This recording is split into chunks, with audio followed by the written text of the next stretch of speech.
નમસ્કાર, જય માતાજી. સ્વાગત છે એક નવા વિડીયોમાં. તો આજની વાત છેલ્લે સુધી સાંભળવા નમ્ર વિનંતી. રસ્તા વચ્ચે ચારેય તરફથી હોર્નના અવાજો આવી રહ્યા હતા અને મારી કાર લગભગ ટ્રાફિકની વચ્ચોવચ અટવાઈ ગઈ હતી. એક તો પહેલાંથી ઘણું જ લેટ થઈ રહ્યું હતું અને ઉપરથી મુંબઈનો આ ટ્રાફિક. 10:30 થઈ ગયા. આજે તો ખરેખર બહુ જ મોડું થઈ ગયું. મમ્મીને કહ્યું પણ હતું કે પછી વાત કરું, પણ એ છે કે ફોન મૂકવાનું નામ જ નહીં. ઓફિસ પહોંચી બડબડાટ કરતાં કરતાં મેં ગાડી પાર્ક કરી અને ઝડપથી ઓફિસના દાદરા ચડવા માંડ્યો. Good morning everyone. અંદર ઘૂસતાની સાથે ચહેરા પર એક સ્મિત રમાવી મેં બધાનું અભિવાદન કર્યું અને સડસડાટ મારી કેબિનમાં ચાલ્યો ગયો. પાછળથી ગુડ મોર્નિંગ સરનો હળવેકથી અવાજ સંભળાયો. લીના, આજના દિવસ માટે કંઈ ખાસ ખબર? કેબિનમાં કામ કરી રહેલ મારી પર્સનલ સેક્રેટરી લીનાને મેં ખુરશી પર સ્થાન લેતા પૂછ્યું. યસ સર, આજે તમારે બપોરે રાઇટિંગ સ્કિલ પર એક સેમિનાર આપવા જવાનો છે, જેની વિગતો મેં તમારા ડેસ્ક પર મૂકેલ ફાઇલમાં મૂકેલ છે. અને બીજું એ કે આ સેમિનાર માટે જે એડવાન્સ પેમેન્ટ મળ્યું હતું એ ચેક પણ પાસ થઈ ગયો છે. ગુડ, કહી મેં ફાઇલના પાના ફેરવવા માંડ્યા અને આજના ટુડે ન્યૂઝમાં આપનો આર્ટિકલ આવ્યો છે અને એ પણ તમારા ડેસ્ક પર જ પડ્યું છે. Have a look at that. બાજુમાં ભૂંગળી વાળીને ગોઠવેલ ન્યૂઝપેપર ખોલતા મેં જોયું. લાસ્ટ સેકન્ડ પેજ પર મારો મસમોટો આર્ટિકલ છપાયો હતો અને જોડે 2-5 પ્રશ્નોનો નાનકડો ઇન્ટરવ્યૂ અને વર્ષોથી છપાતો મારો એકને એક ફોટો. પણ લગભગ હવે આ આર્ટિકલ અને ઇન્ટરવ્યૂ મારા માટે રોજના થઈ ગયા હતા, પણ આજે તેમને જોઈ રહેવાનો આનંદ લગી રહી ઓસર્યો નથી. હું મારા દરેક આર્ટિકલને એમ જોઈ રહેતો હોઉં છું કે જાણે મારો પહેલો આર્ટિકલ ન હોય. બધાને મારા તરફથી ચા સમોસાની નાની નાની એવી પાર્ટી આપી દેજે. મેં આર્ટિકલ પર હાથ ફેરવતા કહ્યું. શ્યોર સર, પણ સર હવે તો આ ફોટો અપડેટ કરો. વર્ષોથી આ જ જૂનો ફોટો, કહી એ હસવા માંડી. હું પણ જરાક હસ્યો. આમ વાત તો એની પણ સાચી હતી, પણ મેં ક્યારેય ફોટા જેવી બાબતે ધ્યાન આપ્યું નથી, કારણ કે લેખકને એના શબ્દોની ઓળખવા જોઈએ, એના ચહેરાથી નહીં. અને હા સર, એક અગત્યનો ફોન પણ આવ્યો હતો, લીનાએ કહ્યું. કોનો ફોન? મેં તેની તરફ જોતા પૂછ્યું. મિસ્ટર બંસલનો. હું ચમકી ઉઠ્યો અને મનોમન બબડ્યો. મર્યા હવે. Not again. શું કહ્યું એમણે? મેં લીનાને પૂછ્યું. સર, ફોન પર તેઓ ઘણા ગુસ્સામાં લાગતા હતા અને કહી રહ્યા હતા, હજી સુધી આ લેખકનો બચ્ચો ઓફિસ નથી આવ્યો. આવે એટલે તરત ફોન કરાવજે. બસ એટલું જ કરતો રહી ગયો, કારણ કે મિસ્ટર બંસલનો મારા પરનો ગુસ્સો વ્યાજબી હતો અને મને તો એ ગુસ્સાની પણ નાનપણથી જ આદત પડેલી હતી. મિસ્ટર બંસલ મારા પિતાના ખાસ મિત્ર હતા અને તેઓ અવારનવાર અમારા ઘરે આવતા જતા રહેતા. તેઓ અનેક મેગેઝિન અને બુક્સના પબ્લિશર્સ હતા. નાનપણમાં હું તેમને મારી લખેલી વાર્તાઓ અને કવિતાઓ બતાવતો અને ક્યારેક સારી કવિતા કે વાર્તાને તેઓ કોઈક મેગેઝિનમાં સ્થાન આપતા. અને આજે હું જે કંઈ પણ છું તેની પાછળ તેમનો ઘણો મોટો ફાળો છે. બેશક તેઓ મારી લખેલી બુક્સ છાપે છે અને ત્યારે જ જઈ હું વેચાવું છું, પણ એ ઉપરાંત પણ તેઓ એક વડીલ, એક માર્ગદર્શક તરીકે મારા જીવનમાં એક આગવું સ્થાન ધરાવે છે. લીના, એમને ફોન જોડ. જી સર, કહી લીના ટેલિફોન પર નંબર ડાયલ કરવા માંડી. Hello, yes mister Bansal, sir want to speak with you. આપ એ લેખકના બચ્ચાને રિસીવરમાંથી મેં મિસ્ટર બંસલનો કર્કશ અવાજ સાંભળ્યો. યસ મિસ્ટર બંસલ, કેમ છો? કેમ છો એમ પૂછે છે? મારા બેટા, તું મળ મને ખાલી. મેં ઈશારાથી લીનાને બહાર જવા જણાવ્યું અને એ પણ હસતી હસતી બહાર ચાલી ગઈ. એને પણ અંદાજ તો આવી જ ચૂક્યો હતો કે એના બોસની આજે ક્લાસ લાગવાની છે. Mister Bansal, cool down, cool down. મેં કહ્યું, હું એમને નાનપણથી મિસ્ટર બંસલ જ કહું છું, ક્યારેક કાકા અંકલનું સંબોધન લગાવ્યું જ નથી. What cool down? હવે તું એમ બોલ, હવે નવી સ્ટોરી ક્યારે આપે છે? તને ખબર છે ને મેં એડવાન્સ પૈસા લીધા છે. તને હા ખબર છે, અને મારો વિશ્વાસ કરો, હું તમારી સ્ટોરી પર જ કામ કરી રહ્યો છું. હું જૂઠું બોલ્યો? આ જ વાત તું મને છેલ્લા 6 મહિનાથી કહી રહ્યો છે. તને એડવાન્સ આપીએ પણ 1 વર્ષ વીતવા આવ્યું છે. કાં તું મને સ્ટોરી આપ કે પછી પૈસા પાછા આપ. મિસ્ટર બંસલ, તમે નાહકના ગુસ્સે થાવ છો. તમને પૈસા પાછા જોઈતા હોય તો હું આપવા તૈયાર છું, પણ પૈસાની બદલે કંઈ પણ એલફેલ સ્ટોરી તમને નથી આપવા માંગતો. સાચું કહું છું, એક ધમાકેદાર સ્ટોરી પર કામ ચાલુ જ છે, એટલે જ તો થોડો વધારે સમય લઈ રહ્યો છું. હું ફરી જૂઠું બોલ્યો. થોડો સમય? અરે 2 વર્ષ થયા તને કોઈ નવી બુક લખીએ. તું ભૂલીશ નહીં, તારી છેલ્લી બંને બુક ફ્લોપ રહી હતી એ મને યાદ છે મિસ્ટર બંસલ, અને મને એનો કોઈ અફસોસ નથી. મારો અવાજ જરા તંગ થયો. જાણું છું દીકરા. તેઓ જ્યારે વધારે ભાવુક થતા ત્યારે મને દીકરા કહી બોલાવતા. તેમણે આગળ ચાલુ રાખ્યું. એ પણ જાણું છું કે તારી પહેલી 3 બુક બેસ્ટ સેલર રહી હતી અને છેલ્લી 2 પણ વાચકોએ વખાણી જ હતી, કારણ કે તારો કોન્સેપ્ટ નવો હતો. પણ હવે એ વીતી ગયું. હવે આગળ શું? You need a new book, probably a new best seller. તું સમજે છે ને દીકરા? Yes, I will try my best. મને હજી થોડોક સમય આપો. હું પહેલાંથી જ તને ઘણો સમય આપી ચૂક્યો છું, છતાં પણ થોડોક વધારે સમય આપી દઉં છું. હવે જલ્દી કરજે દોસ્ત, કહી તેમણે ફોન મૂકી દીધો. ફોનનું રિસીવર મૂકી હું ખુરશી પર જ માથું ઢાળી પડી રહ્યો. મારી નજરો સામેથી મારો ભૂતકાળ વહેવા માંડ્યો. એક ભવ્ય ભૂતકાળ. નાનપણથી જ ભણવામાં જાજુ કંઈ ઉકાળ્યું ન હતું. પરાણે પાસ થઈ શકું એટલા જ માર્ક્સ આવતા, પણ ઇતર વાંચનનો ગજબનો શોખ હતો. મારા સમવયસ્ક મિત્રો ક્રિકેટ અને હિરોઈનોની વાતોમાં રચ્યા પચ્યા રહેતા, અને હું મારા પુસ્તકોમાં. ધીરે ધીરે કવિતાઓ અને વાર્તાઓ લખવાનું શરૂ કર્યું. ક્યારેક પપ્પાને બતાવતો અને ક્યારેક મિસ્ટર બંસલ પાસે પણ અભિપ્રાય માંગતો.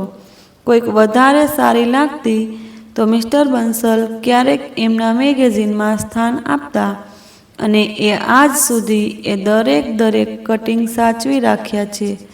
ધીરે ધીરે ફ્રી પ્લેટફોર્મ પર લખવા લાગ્યો. લોકો ઓળખતા થયા. બ્લોગ્સ લખવા માંડ્યા. એક વફાદાર વાચક વર્ગ બન્યો. લખવું મારું શોખ છે કે પેશન એ આજ સુધી નથી સમજાયું, પણ હા, કંઈ પણ એલફેલ લખવું ક્યારેક ગમ્યું નથી. કંઈક સચોટ, કંઈક નક્કર લખીએ જ દિલને સંતોષ થયો. અને પછી એ જ સમયમાં જોડે જોડ અંગ્રેજી ભાષા સાથે એક નોવેલ પર પણ કામ કરવા લાગ્યો હતો. જોગાનો જોગ એ જ નોવેલનો કોન્સેપ્ટ મિસ્ટર બંસલને ગમી ગયો અને મારી પહેલી બુક પબ્લિશ કરી, અને તેનું પણ ઘણા જ ટૂંક સમયમાં બેસ્ટ સેલરની યાદીમાં સામેલ થઈ. એક નાનકડો 22 વર્ષનો છોકરો જેણે ક્યારેય એટલી મોટી ઊંચાઈઓ વિશે વિચાર્યું પણ ન હતું. એને એ ઊંચાઈઓ પ્રાપ્ત થઈ. ત્યારબાદ બીજી બુક, ત્રીજી બુક આપવી, એ બંને પણ બેસ્ટ સેલર, અને પછી ચોથી, અને પછી પાંચમી, અને કદાચ અંતિમ. ત્યાર પછી બસ જાણે મારી કલમ જ અટકી ગઈ. એક વખત જ્યારે સેલિબ્રિટી બની જાય છે, ત્યારબાદ એ લેખકને લખવા માંડે છે જે એના વાચકો વાંચવા માગે છે.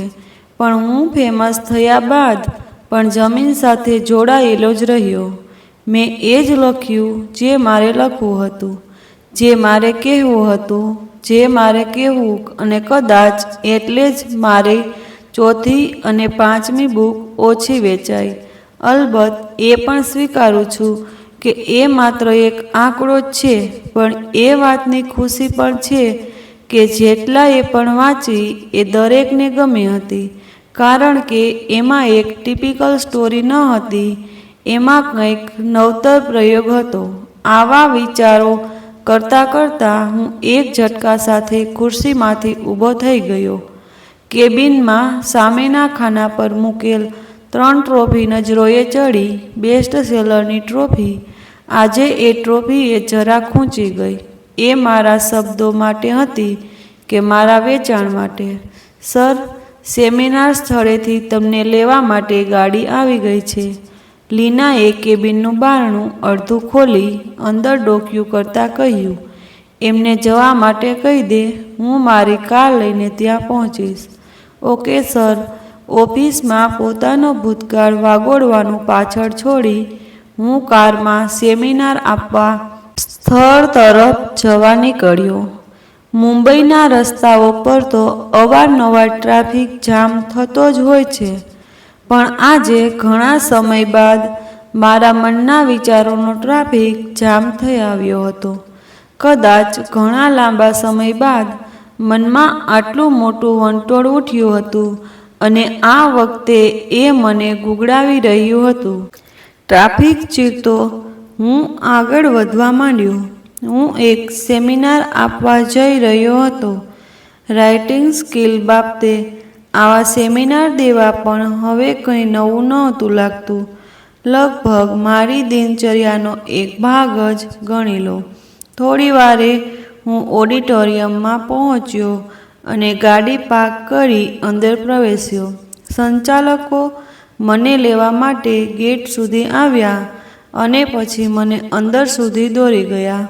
થોડી વારમાં સેમિનાર શરૂ થવાનો સમય થવાનો હતો, અને હમણાં પણ ભીડ ઠીકઠાક પ્રમાણમાં આવી પહોંચી હતી. મોટા ભાગની ઓડિયન્સ ટીનેજર હતી. સેમિનાર શરૂ થતાં પહેલાં થોડાક પરિચિત વ્યક્તિઓ સાથે થોડીક ઔપચારિક વાતો થઈ, અને પછી એ વાતો ફરી ફરીને મારી નવી બુક વિશેની ચર્ચાઓ પર આવી ચડી. ત્યાં મારા સમકક્ષ થોડા લેખકો પણ હતા જે કદાચ એ વાતથી જરા ચીડાઈ ગયા. મને હંમેશા એક પ્રશ્ન મૂંઝવતો આવ્યો છે કે બીજાની પ્રગતિ અને અધોગતિથી કહેવાતા લેખકને જો ફેર પડતો હોય તો એને સાહિત્યકાર કઈ રીતે માનવો? જે વ્યક્તિ હંમેશા એકની એક વાતને ગોળ ગોળ ફેરવી તોડી મરોડીને પેશ કરે છે, કે પછી શૃંગાર રસના નામે અશ્લીલતા જ પીરસતો રહે, એને હું લેખક કઈ રીતે માનું? ખેર, હું એ બધામાં જાજુ માથું નથી મારતો. એ મારી બુક વિશેની વાતને ટાળી દીધી, અને સદનસીબે ત્યારે જે સેમિનાર શરૂ થવાનું એનાઉન્સમેન્ટ થયું, હું સ્ટેજ પર જઈ મારી એ જગ્યાએ ગોઠવાયો. મારી બેસવાની જગ્યાની સામે મોસ્ટ પોપ્યુલર રાઇટરની તકતી મારેલ હતી, અને પાછળ લગાવેલ બેનરમાં મારો એ જૂનો અને જાણીતો ફોટો લગાવેલો હતો. આ મારી માટે નવું પણ ન હતું, પણ આજે તકતી પરનું લખાણ જરા ખૂચ્યું. કદાચ ત્યાં માત્ર લેખક લખેલ હોત તો મને વધુ ગમત. સેમિનાર શરૂ થયો. મને દીપ પ્રાગટ્ય કરવા આગળ બોલાવ્યો. ત્યારબાદ આયોજકશ્રીએ નાની એવી સ્પીચ આપી અને પછી મને સેમિનારનો હવાલો સોંપવા આગળ કર્યો. મારા નામની જાહેરાત થતાં જ આખું ઓડિટોરિયમ તાળીઓના અવાજથી ગુંજી ઉઠ્યું અને જેમ મેં નમસ્કારથી અભિવાદન કર્યું કે તરત જ બધે શાંતિ વ્યાપી ગઈ. ડર લાગી જાય એવી શાંતિ. ત્યાં હાજર દરેક વ્યક્તિ મને સાંભળવા ઉત્સુક હતો અને બસ આ જ પ્રેમ હતો જે મને હજુ સુધી જીવિત રહેવાનું કારણ આપતો હતો. નામ, હોદ્દો, પૈસા બધું જ મારા વાચકોના પ્રેમ સામે મને વામણું લાગ્યું છે.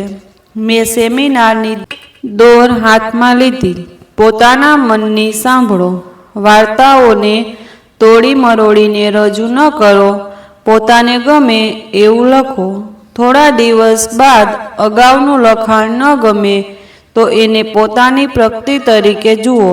આ અને આવી અનેક વાતો મેં એમને જણાવી અને છેલ્લે એ પણ કહ્યું, મારી આ બધી વાતોને અવગણીને પણ લખશો તો મને વધુ ગમશે. આ વાત હું અચૂકપણે કહેતો જ, કારણ કે ત્યાં હાજર દરેકમાં એક લેખક હોય જ છે. પણ જો હું એ કુમળા છોડવાઓ પર મારો પ્રભાવ પાડવાનો પ્રયાસ કરું અને જો એ મારા પ્રભાવમાં લખવું શરૂ કરે તો બની શકે કે એ એની પોતાની આગવી શૈલી ગુમાવી બેસે.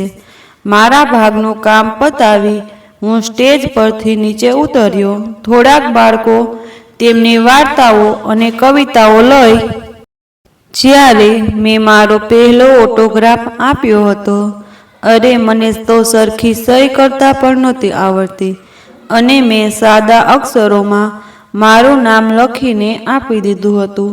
સર, સહી કરતા તો મને પણ હજી સુધી નથી આવડતી, પણ સર એક દિવસ હું પણ તમારી જેમ મારી સહીને ઓટોગ્રાફ બનાવીને રહીશ. અને એના શબ્દોથી હું ભાવુક થઈ ગયો.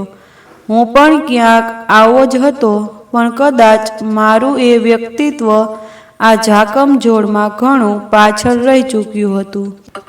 મને તમારા દરેક પર વિશ્વાસ છે. તમે દરેક એ કાબેલ છો. God bless you my boys કહી હું સ્થળ છોડી બહાર નીકળી ગયો અને કારમાં ગોઠવાઈ હું ઓફિસે પરત જવા નીકળ્યો. Leena, please make sure not to disturb me for some time કહી હું મારા કેબિનમાં ભરાયો. પણ સર, તમારું લંચ? લીનાનો અવાજ પાછળ દોરાયો. પણ મેં કેબિન અંદરથી બંધ કરી દીધી હતી.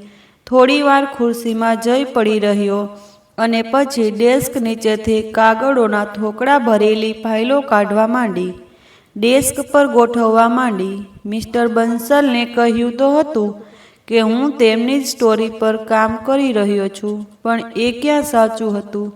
એક એક કરી મેં બધી ફાઇલો ઉથલાવવા માંડી. ખૂટતું તત્વ હતું વાર્તા.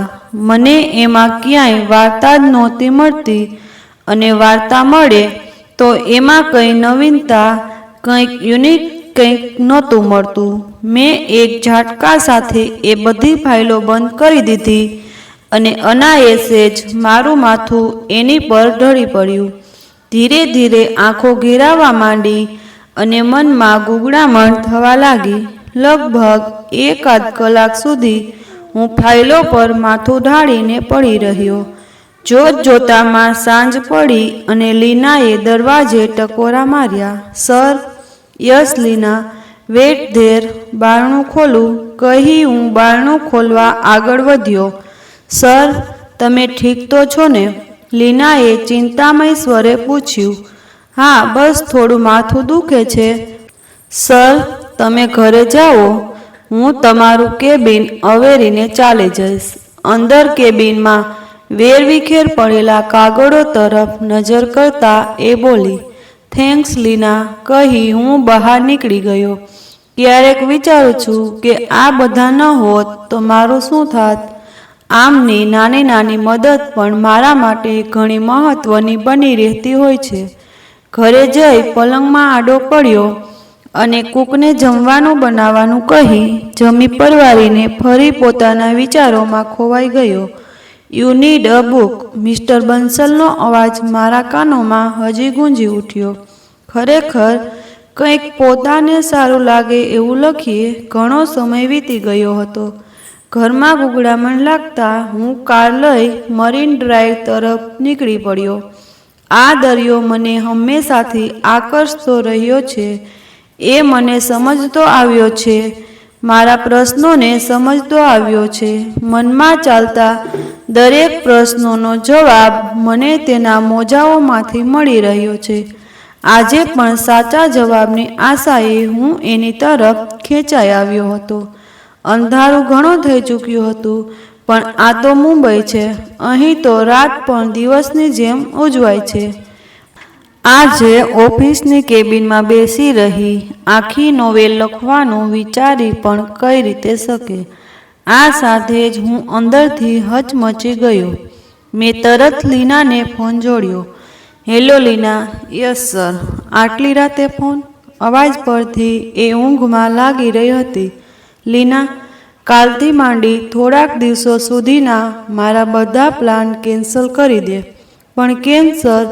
સામેથી કંઈક આશ્ચર્ય મિશ્રિત અવાજ આવ્યો. હું જાઉં છું લીના.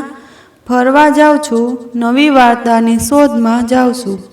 સામે થોડીક વાર શાંતિ છવાઈ રહી. કદાચ એને મારી વાત સમજાતી ન હતી. Okay sir. એણે ગૂંચવાઈને સંમતિ દર્શાવી. હું ઊભો થયો અને દરિયા તરફ આભારવાસ નજરોએ જોવા લાગ્યો. સવારના વહેલા પોરમાં હું મારું બેગ કરી કારમાં નાખી મુસાફરી પર જવા તૈયાર હતો અને ત્યાં જ મારો ફોન રણક્યો. મોબાઈલ સ્ક્રીન પર મિસ્ટર બંસલનું નામ ફ્લેશ થઈ રહ્યું હતું. મેં ફોન કટ કર્યો અને ગાડીમાં ડ્રાઈવર સીટ પર ગોઠવાયો અને ત્યાં જ ફરી મારો ફોન રણક્યો. Yes mister Bansal. Good morning. Good મોર્નિંગના બચ્ચા. મારો ફોન કટ કરે છે એમને? અને પહેલાં મને એમ કે તું જઈ ક્યાં રહ્યો છે એમ બોલ. હમણાં જ લીનાનો મારી પર ફોન આવ્યો હતો. કહેતી હતી કે સર ક્યાંક બહાર ફરવા જઈ રહ્યા છે. ફરવા શબ્દ પર એમણે થોડો વધારે ભાર મૂક્યો. ઘડીભર મને લીના પર રોષ ચડી આવ્યો.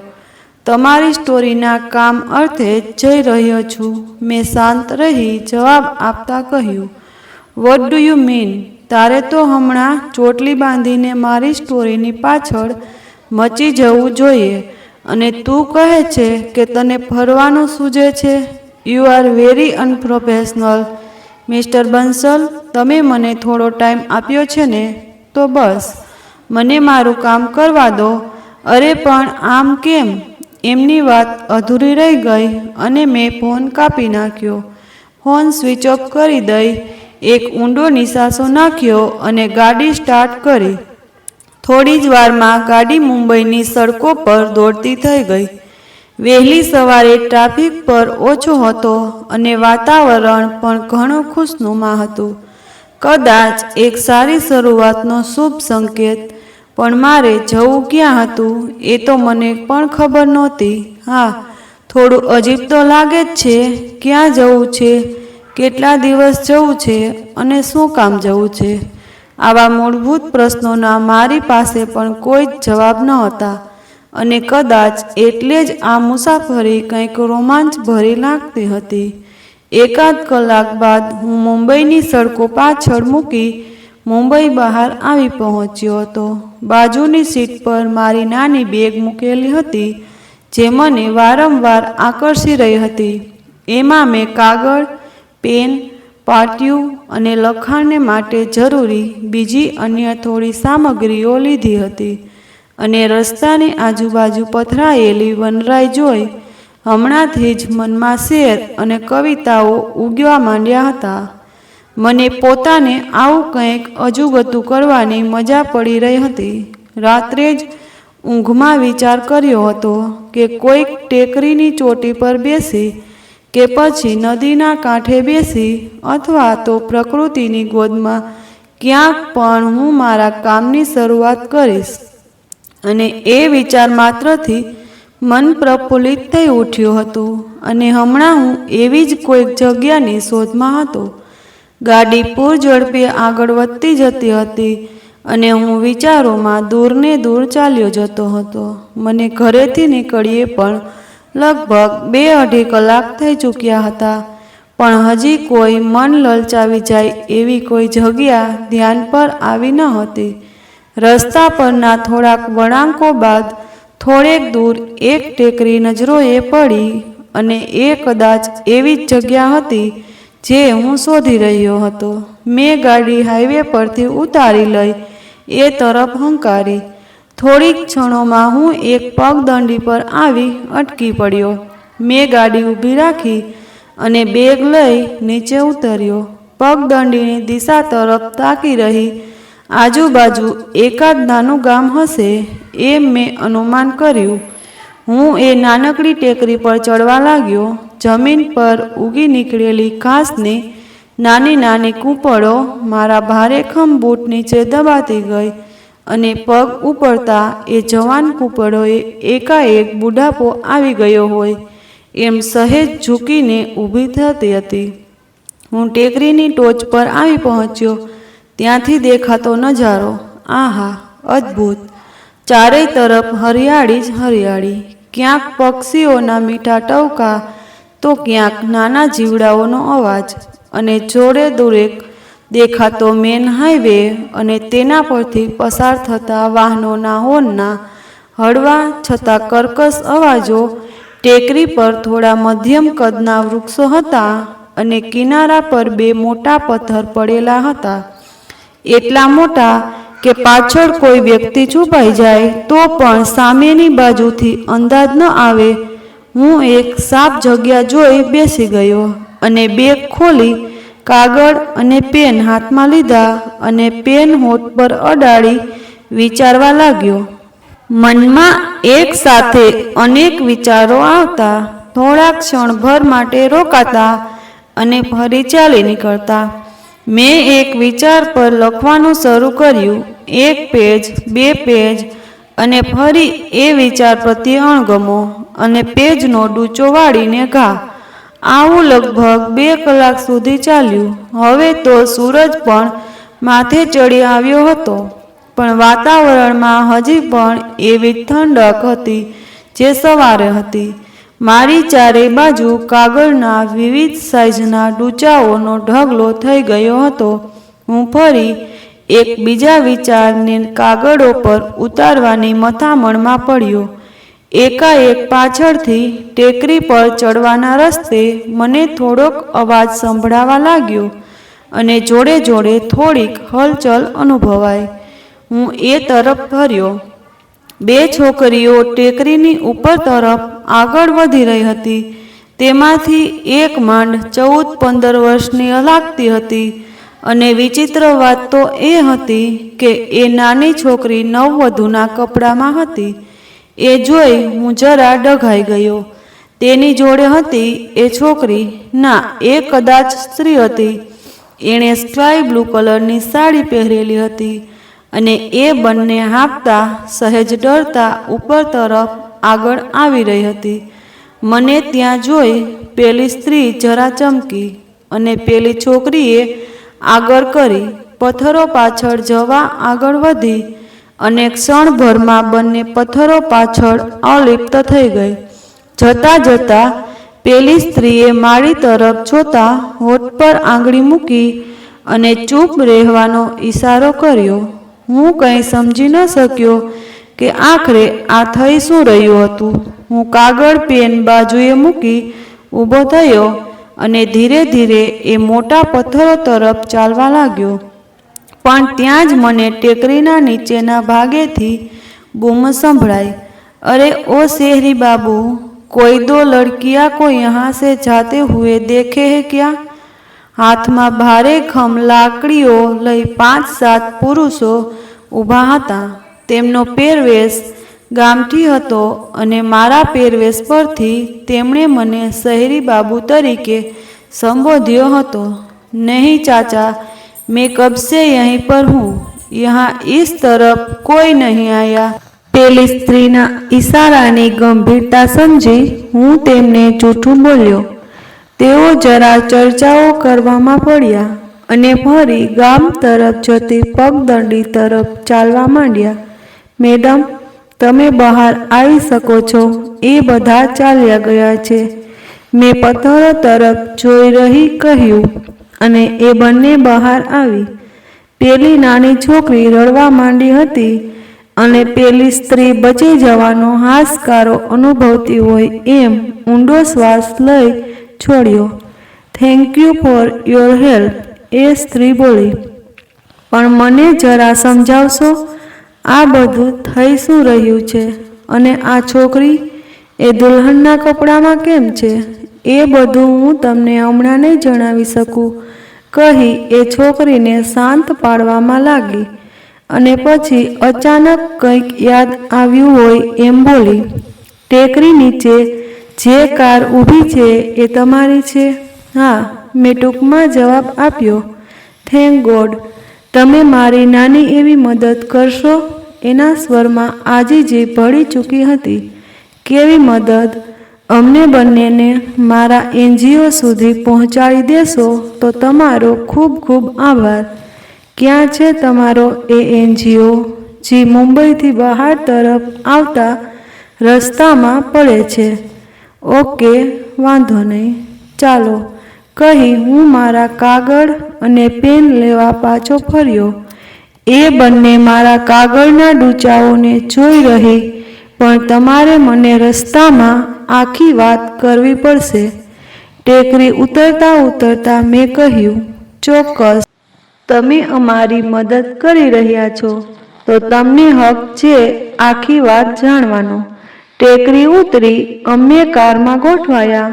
હું ગાડીમાં ડ્રાઈવર સીટ પર ગોઠવાયો અને બાજુની સીટ પર મારું બેગ મૂક્યું, જેની ચેન ઉતાવળમાં લગભગ અડધી ખુલ્લી રહી ગઈ હતી અને અંદરથી થોડાક કાગળ ડોક્યું કરી રહ્યા હતા.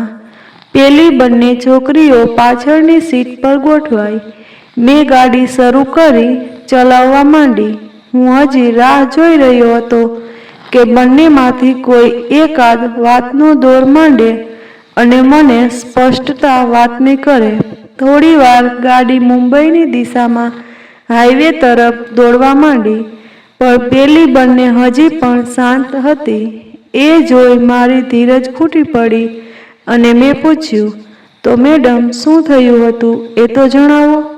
એ સાંભળી પેલી સ્ત્રીએ મને એ રીતે જોયું જાણે મેં એને કંઈક અજુગતું પૂછી લીધું હોય. પછી સ્વસ્થ થઈ ખોખારો ખાધો અને બોલી, આ છોકરી એ ટેકરી પાસેના ગામની રહેવાસી છે. આજે એને વિવાહ હતું, બાલ વિવાહ. હું જરા ચમક્યો અને પાછળ ફરી એ છોકરી તરફ જોયું અને પછી તરત જ નજર ફેરવી લીધી.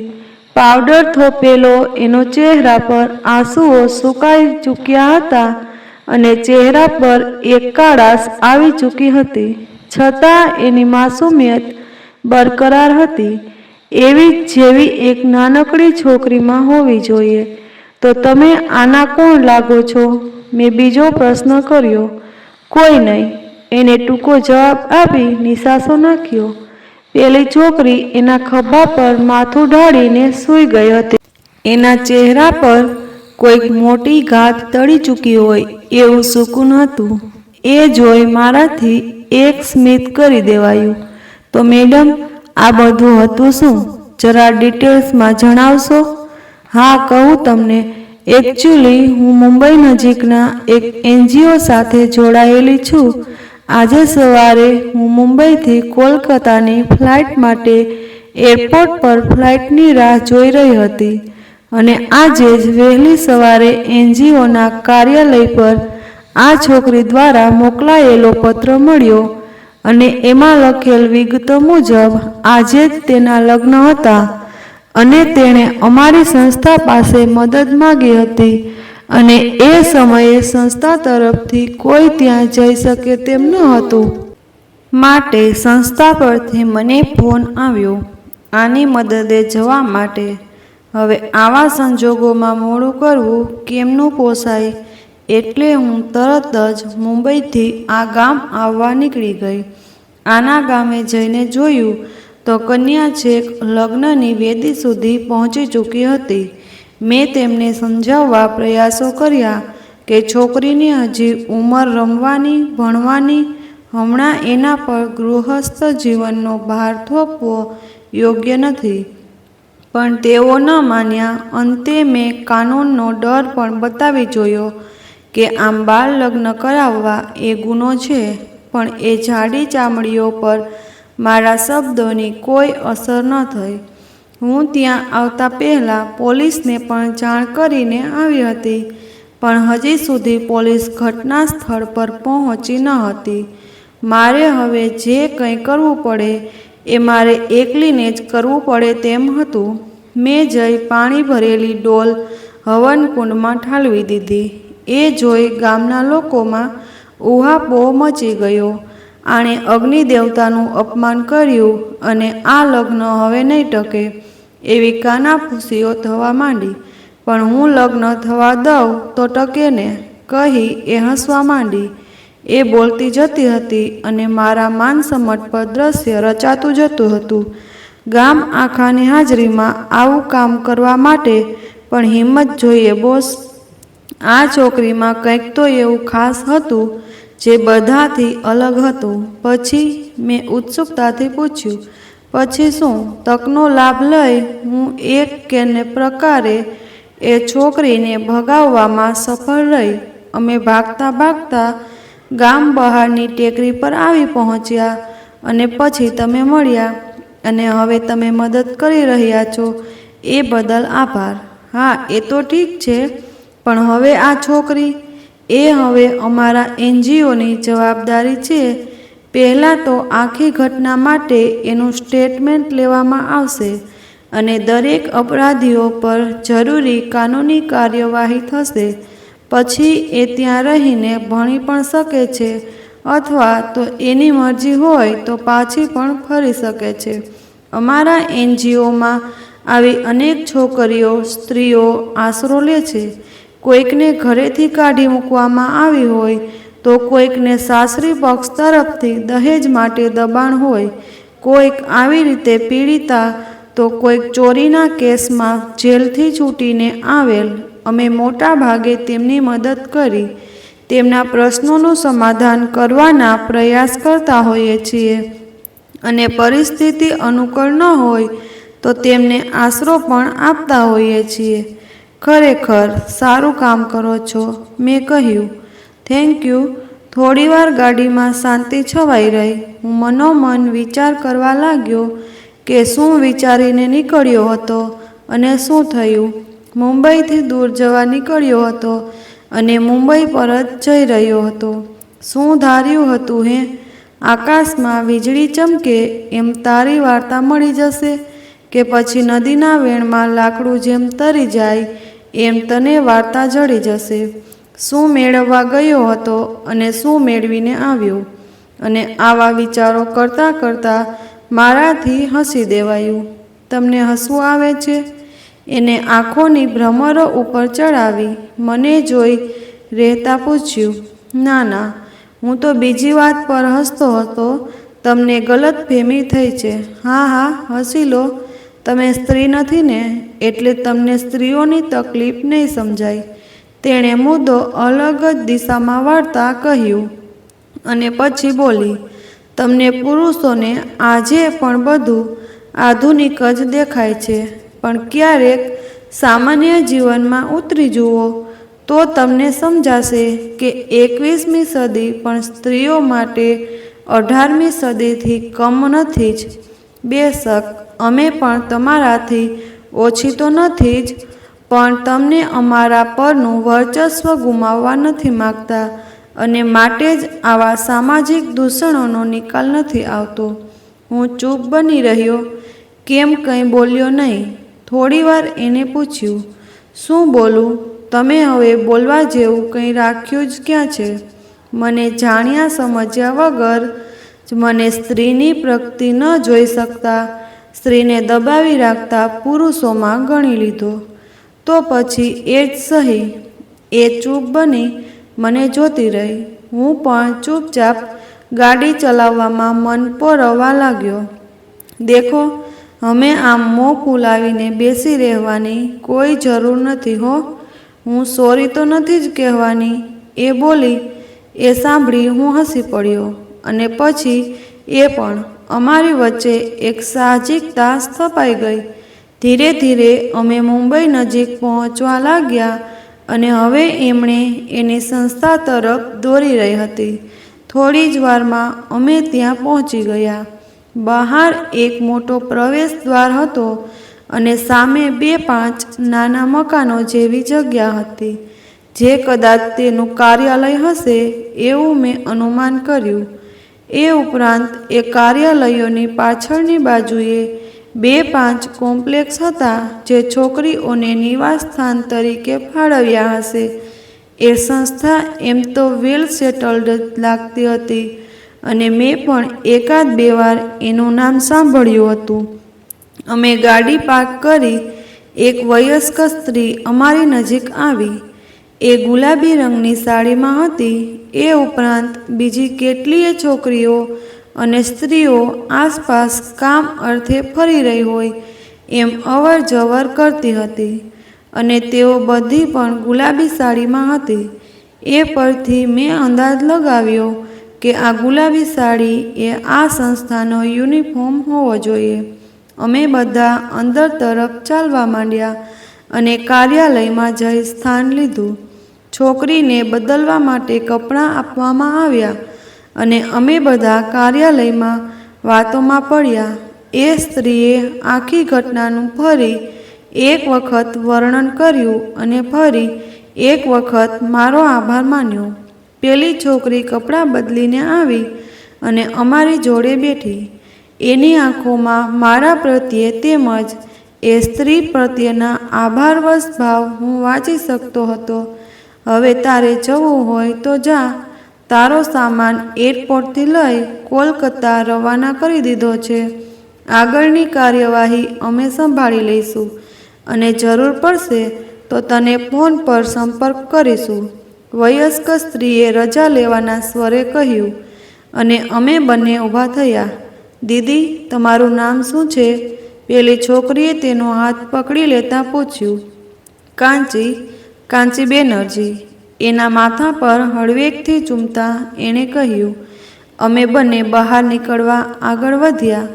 પાછળથી થોડાક શબ્દો મારા કાને પડ્યા. ખરેખર ખૂબ ભલી છોકરી છે. બાકી આજના સમયે પોતાનું અંગત કામ મૂકી સમાજ સેવા કરવાનું કામ કોણ કરે? મારા એક જ સાથે પોતાની ફ્લાઇટ છોડી આની મદદ કરવા પહોંચી ગઈ. ગોડ બ્લેસ હર. એ સાંભળતા મારા મનમાં એના માટે માન ઉપજી આવ્યું, પણ એને સાંભળ્યું ન સાંભળ્યું કરી સ્મિત કરતી આગળ વધી ગઈ. So you are Bengali, right? Office બહાર નીકળતા મેં તેની સરનેમ બેનર્જી પરથી વાતનો દોર માંડતા પૂછ્યું. યસ, પણ છેલ્લા થોડાક સમયથી મુંબઈમાં જ રહું છું. હું પણ મુંબઈમાં રહું છું. એન્ડ બાય ધ વે, તમારું ગુજરાતી પણ ખૂબ સરસ છે. Thank you. મને એ સિવાય પણ ઘણી ભાષાઓ આવડે છે, જેમ કે, અને એને આવડતી ભાષાઓની ગણતરીમાં પડી. અમે બંને કાર પાસે પહોંચ્યા. તમે હજી તમને આવડતી ભાષાઓ ગણી રહ્યા છો? એટલી તો. કેટલી ભાષાઓ આવડે છે તમને?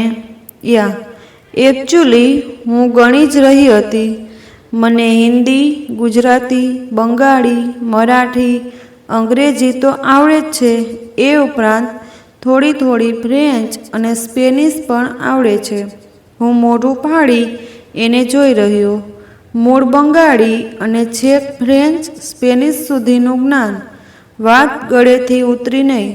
તમને વાંધો ન હોય તો હું તમને ડ્રોપ કરી દઉં. હું તો એરપોર્ટ જાઉં છું કોલકાતા જવા માટે. તમારે તમારું કામ પણ તો હશે જ ને?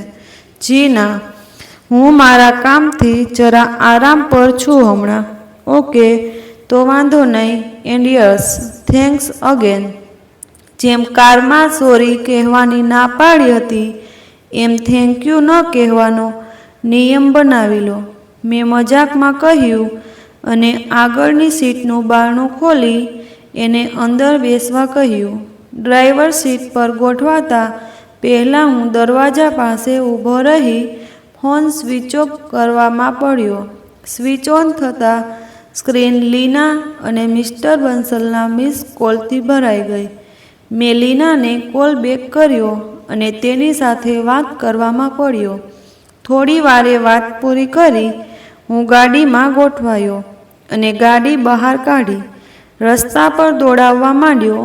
થોડી વાર અમે બંને ચૂપ રહ્યા અને પછી એ બોલી, તો તું લેખક બનવા માગે છે એમને?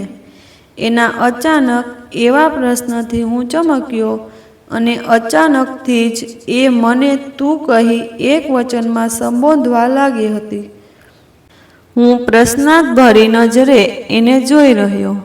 એણે પગમાં મૂકેલ મારા બેગ તરફ આંખેથી ઈશારો કરતાં કહ્યું, સોરી. મેં એમાં પડેલ કાગળ વાંચ્યા, પણ એક સવાલ પૂછું?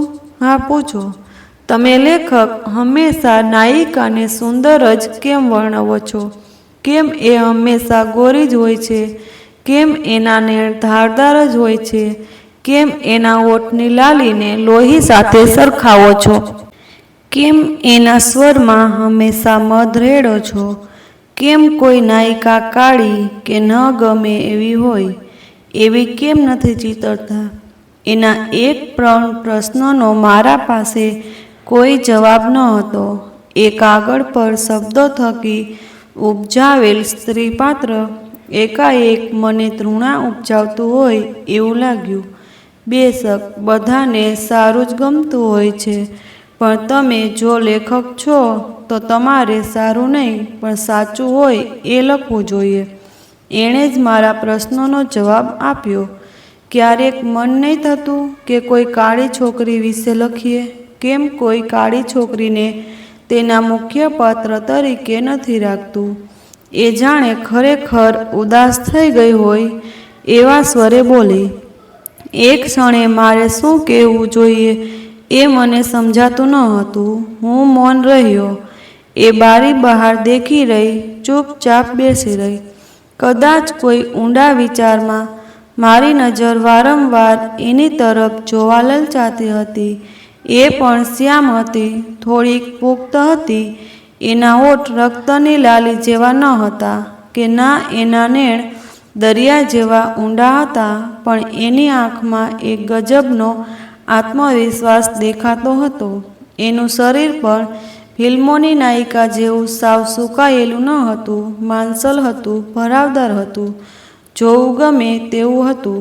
એનામાં દેખાવ બાબતે કંઈ ખાસ ચલદ ન હતું જે દેખતાની સાથે જ ગમી જાય, પણ એના વ્યક્તિત્વમાં એક અજાણ્યું આકર્ષણ હતું અને હમણાં હું એ આકર્ષણના પ્રભાવમાં આવી ચૂક્યો હતો. એમ શું જુએ છે? બારી બહાર જ નજર સ્થિર રાખી એણે મને પૂછ્યું. મેં તરત નજર ફેરવી લીધી. કદાચ એણે સ્ત્રીઓની શિકસ્ત સેન્સ થકી મને એનું નિરીક્ષણ કરતા જોઈ લીધો હશે. હું જવાબ આપ્યા વિના રસ્તા પર જોઈ રહ્યો. મને મારા કૃત્ય પર પોંઠપ અનુભવાતી હતી.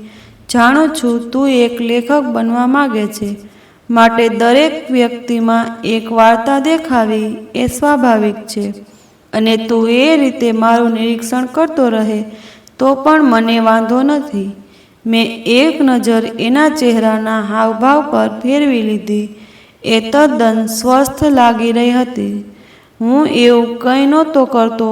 મેં નજર ફેરવી લીધી અને જૂઠું બોલ્યો. રહેવા દે, તને તો જૂઠું બોલતા પણ નથી આવડતું. નહીંતર સાહજિકતાથી વાત કહેવા માટે સ્ટીરિંગ પર પકડ મજબૂત ન કરવી પડે. એ વાક્ય સાથે હું બસ એને જોઈ રહ્યો. આ કદાચ મારી નાનપણની આદત હતી કે જ્યારે હું જૂઠું બોલતો ત્યારે આજુબાજુની કોઈ વસ્તુ પર એક મજબૂત પકડ જમાવી લેતો, અને આ સ્ત્રીએ એને 2 જ સેકન્ડમાં પકડી લીધી હતી. ખરેખર ગજબની ઓબ્ઝર્વ હતી એ. અરે એમાં ખોટું પણ શું છે? એ બોલી.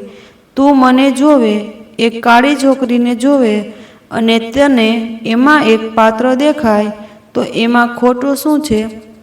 કોઈકે તો આવું કંઈક અલગ લખવાની શરૂઆત કરવી જ પડશે ને. હું કંઈ ન બોલ્યો. મનનો એક ખૂણો તો કહી રહ્યો હતો કે એને જણાવી દઉં કે હું કોઈ નવો સવો લેખક નથી.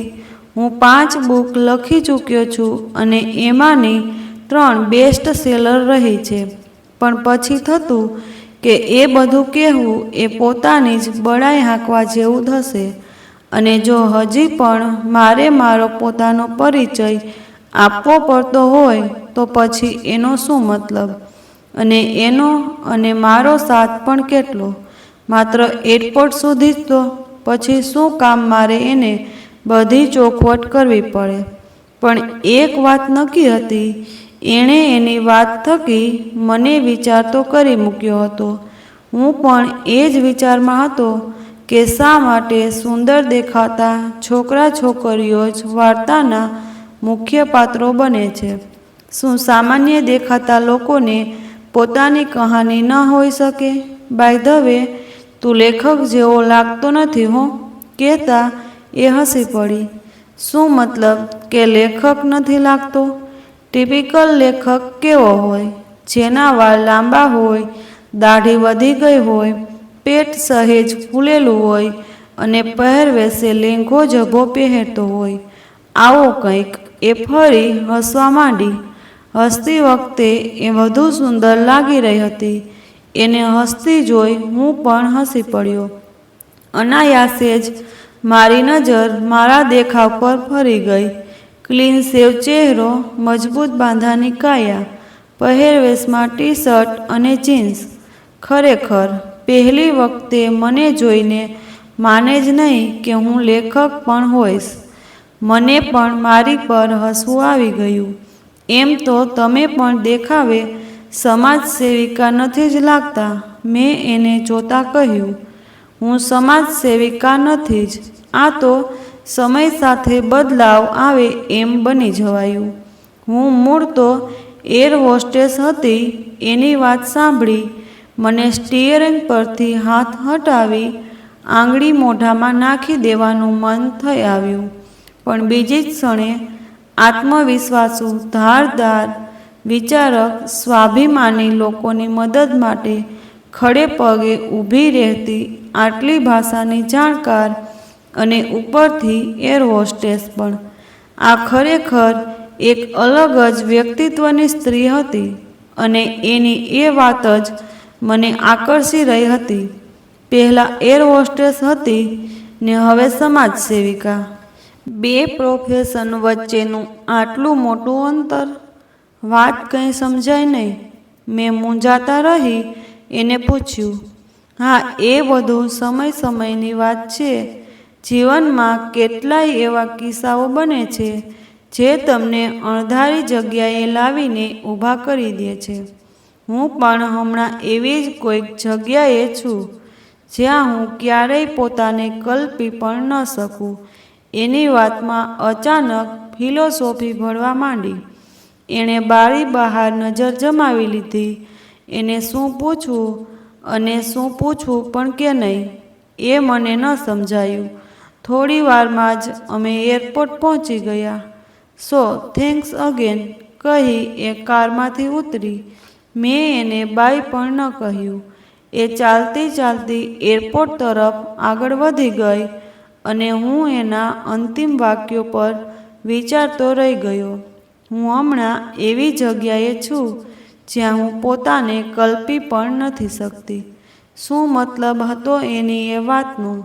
અને શા માટે એનું એ વાક્ય મારા માન સમટ પર છવાઈ ચૂક્યું હતું?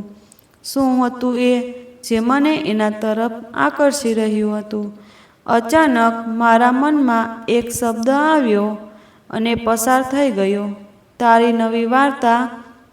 હું આશ્ચર્યથી એરપોર્ટ પર જ જોઈ રહ્યો. એ અંદર પ્રવેશવાની લાઈનમાં જોડાઈ ચૂકી હતી. અને થોડી જ ક્ષણોમાં દૂર પણ ચાલી જવાની હતી. મારી વાર્તા મારાથી દૂર ચાલી જવાની હતી. જો આ વિડીયો સારો લાગ્યો હોય તો બીજા પાર્ટ માટે કમેન્ટ અને વિડીયોને લાઈક કરી ચેનલને સબસ્ક્રાઈબ જરૂરથી કરજો.